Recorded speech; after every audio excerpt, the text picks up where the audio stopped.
Moving to Southeast Asia isn't the fantasy that you think it is, and the people selling you this dream, they have no reason to tell the truth why. Everywhere you look online nowadays, someone's proudly escaping the rent, escaping the stress, escaping the West. After living in Australia for the past 11 years, I've decided it's time for a change. We are all caught up in the rat race of America. When are you coming back to the US? I'm not. What are you talking about? For the cost of one London or Sydney studio apartment, Westerners are now living their best lives in Thailand, Philippines, Vietnam, Colombia. Take your pick. Videos titled "How I Live on $800 a Month in Paradise" pop up daily, and each one presents itself as some type of revelation, tempting you to have their epiphany, speaking to you from outside of the matrix. They show you palm trees, sunsets, exotic meals for $1 and a laptop by the pool. They'll tell you that you're overpaying for everything, a fool for staying put, that all you need to do is sell your stuff, quit your job, and get in the air. And you want to believe it. Deep down, everyone wants to believe freedom is that easy, just a plane ticket away.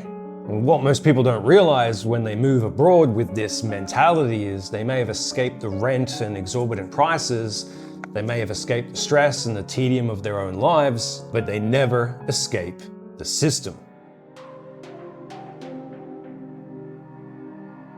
In Bangkok, next to the Ferrari dealership, is Cloud Tanglore. Where do you live? Bangkok. How much you pay for rent? $450. And this is what a $250 rental property in Thailand looks like. This will $550 a month get you in Bangkok, Thailand.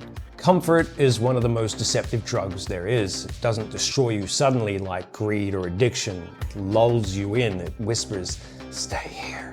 Enjoy this feeling for as long as you can." These cheap living videos do the same thing. They pull you out of your unhappy life and convince you that comfort equals content. But comfort isn't based around what you're spending, it's based around what you're building. And most of these budget expats aren't building towards anything. Instead, they're existing in a holding pattern of affordable stagnation, holding on to the basics for sheer life and acting like they've glitched the system to do it. They don't want you questioning why they claim it's so easy. They don't want you knowing how small fluctuations can end their lifestyle abruptly. They only want from you what they can monetize, your attention. But this lifestyle isn't a vacation. You're not suddenly rich because you can afford daily smoothies in a developing country. Wealth in all forms, whether financial, spiritual, health, or wisdom, isn't derived via the cheap luxury Westerners moving to Southeast Asia are selling you. And disenfranchisement isn't growing in the West at not having access to 40 baht noodles and an infinity pool.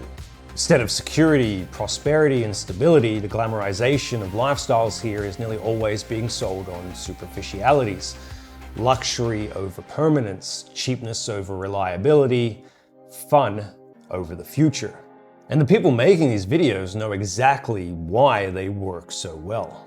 When you're 20, the idea of living cheaply in another country must look like a life hack. At 30, it appears as a quick fix strategy to finally getting ahead. By 40, they don't even need to try and sell it to you anymore. If you're still treading water by then, they know you're waiting for any excuse to give up. No one making these videos discusses what happens to cheap comfort when the visa rules change or when your health does. They don't talk about the isolation in a culture you're not inclusive of. They don't talk about not seeing sick relatives back home, an unexpected pregnancy, exorbitant education costs, or a 10-year blank section on your resume if it all turns to muck. They won't talk about inflation, investments, or saving for your retirement, and they definitely won't talk about how you become a different person with different needs and wants from 20 to 30 to 40 to 50 to 60. When they talk about the cost of living, they always mean money, but the true cost of living abroad isn't measured in dollars, it's measured by what you gain versus what you lose. Yes, you gain the cheap rents, the cheap food, the cheap luxury, cheap transportation, but you will never own the ground beneath your feet. You will never walk into a government office and be treated as an equal. You will never vote for the people who decide your future or shape the laws that control you. You will never apply for any job you want, not without permission, not without paperwork. You will never open a business without putting someone else's name above yours. You will never have full legal rights in the country you live in. You will never just decide to stay. Someone somewhere must approve it.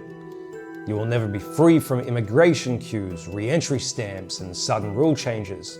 You will always be a guest, and guests can be asked to leave at any time. That constant lack of rights, of civic exclusion, of insecurity, and how it truly affects your life abroad won't just hit you in the face one day like a ton of bricks. It erodes at you over time.